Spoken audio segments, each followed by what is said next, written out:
ఏపీఎస్ఆర్టీసీలో యూనియన్ల మధ్య సమన్వయం లేక కార్మికులు బలిపశువై నష్టపోతున్నారు. కార్మికులకు న్యాయం అవుతుందని ఆశ నిరాశగానే గత 10 సంవత్సరాల నుండి వేచి చూస్తున్నారు.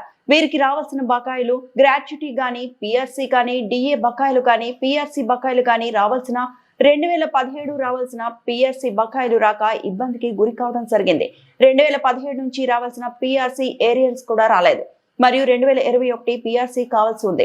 ఇప్పటికీ పిఆర్సీ చేయటం లేదు. ఇది ఇలా ఉంటే రిటైర్మెంట్ అయిన కార్మికులకు మరీ అన్యాయంగా వారికి న్యాయంగా రావాల్సిన రిటైర్మెంట్ బెనిఫిట్లు గానీ, లీవ్ల బకాయిలు 2 సంవత్సరాలుగా ఆర్టీసీ చెల్లించడం లేదు.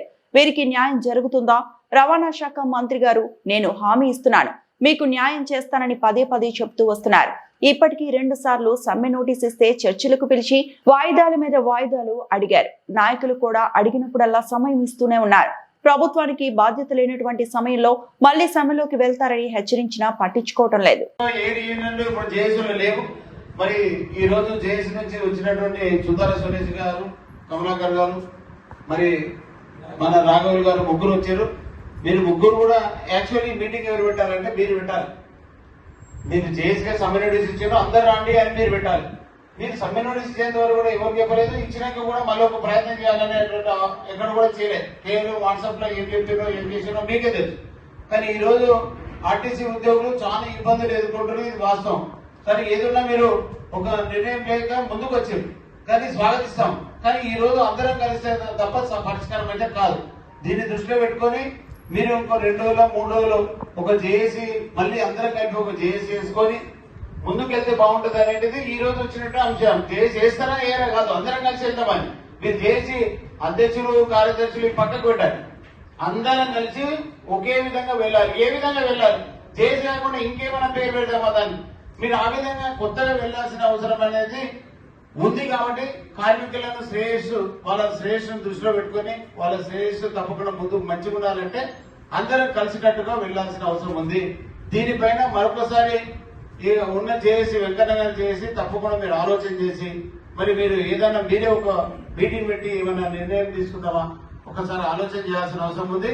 ఇది తప్పకుండా తెలంగాణ జాతీయ మంత్రులు కూడా ఆ రోజు జేఏసీగా మీరందరూ పిలవకపోయినప్పటికీ కూడా హైదరాబాద్ లో మేము మద్దతు ఇస్తే తెల్లారు ఏమి ఇచ్చారంటే గత్యంతరం లేక కార్మికుల ఒత్తిడి మేరకే బీజేపీ 3 రోజుల ముందే మద్దతు ప్రకటించిందని స్వయంగా జేఏసీ చైర్మన్ వెంకన్న గారు వాట్సాప్ లో అందరూ పెట్టినట్టు. ఇటువంటి పరిస్థితి ఉన్నాయి. అన్ని మేమే చేస్తున్నాము, ఎవరు చేస్తలేరు అనే పరిస్థితి ఉంటే అది కూడా కష్టమే. సో మేము పోరాటానికి మేము ఎప్పుడు ముందుంటాం. తెలంగాణ జాతీయ మంత్రులను తీసుకొచ్చిన డిమాండ్ ప్రభుత్వంలో వెళ్ళినాం. మీరు ఆ డిమాండ్ గురించి మీరు చెప్పకపోయినా సమయంలో మీ మద్దతు ప్రకటించడం, మీరు ముందర కూడా ఏం చేస్తాం మేము దాన్ని ప్రకటిస్తాం. కానీ సింగిల్ గా పోతే అప్పుడు 2019 లో ఏదైతే సమ్మె జరిగిందో అప్పుడు అందరు కలిపి సమ్మె చేసి 55 రోజులు సమ్మె చేస్తేనే ఎటువంటి జరగలేదు.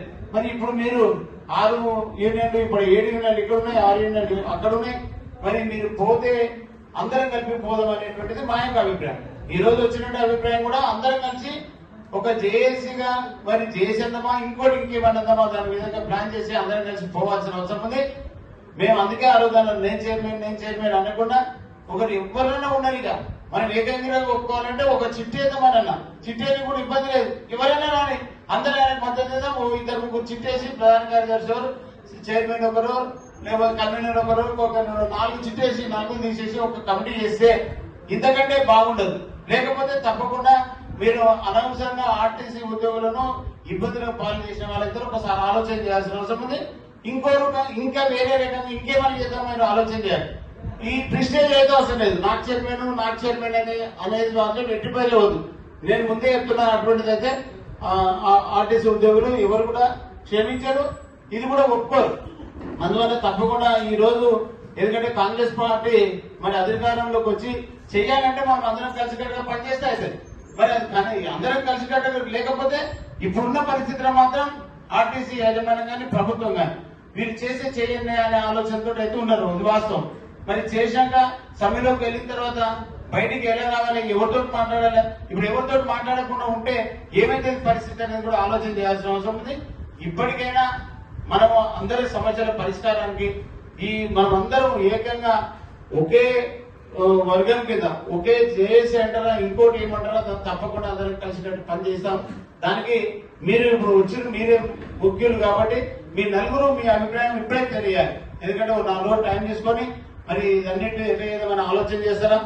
దీంట్లో ఎవరికేమీ అభ్యంతరం లేదు. చిట్టీలు తీస్తే అది ప్రాబ్లమే ఉండదు. అందుకని ఆ విధంగా చేసి ముందుకు వెళ్తాం. అట్లయితే ఎవరికేమి ఇబ్బంది కాదు. దాని ఒకసారి మీరు ఆలోచన చేయాల్సిందిగా మీ అందరికి విజ్ఞప్తి చేస్తూ మరొకసారి మీరు మీ వంతుగా మీరు తెలియజేయాల్సిందిగా విజ్ఞప్తి. మరిన్ని అప్డేట్స్ కోసం మా ఛానల్ని సబ్స్క్రైబ్ చేయండి.